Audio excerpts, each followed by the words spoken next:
Magluluto pala ako ngayon ng Chinese tofu. Kaya una kong ginawa ay naghiwa-hiwa muna ako ng ricados, yung siling green at saka bell pepper.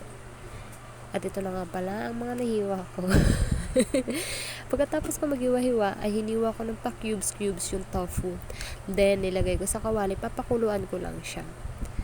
Papakuluan ko siya ng 1 oras at hinalo ko na siya dito. Maya-maya ko din siya chine-check kung okay na.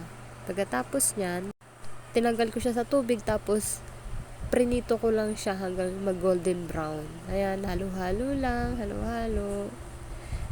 Nakuha ko pala yung idea ng pagluluto ng Chinese tofu doon sa TikTok kay Miss Aya Flores. Hello, thank you sa char. At pagkatapos niya, nagisa na pala ako nung mga bawang sibuyas. Hindi ko na pala nakalimutan kasi nakalimutan ko i-play. Kaya nung nakita ko, ayan, nasusunog na yung sibuyas. At nilagyan ko din siya ng konting toyo. At saka lalagyan ko din siya ng konting suka. By the way, select pa lang mga yan. Char.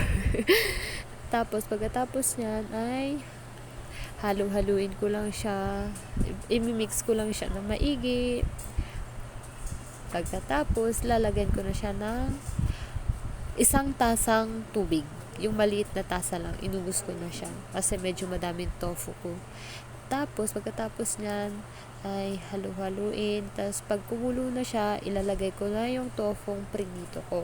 Tapos, imimix-mix ko lang ulit siya. Halu-haluin lang. Malambot na yung tofu dyan. A little bit of oyster sauce.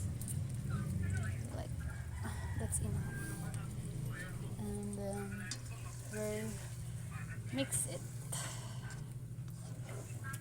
Okay. Like that. Oh. Ang good. Nilagay ko na pala ang bell pepper and also green chili.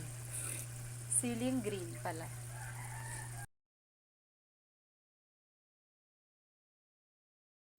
Ayoko masyadong maluto yung bell pepper, kaya ang ginawa ko, nilagay ko na agad yung cornstarch na tinunaw ko sa tubig.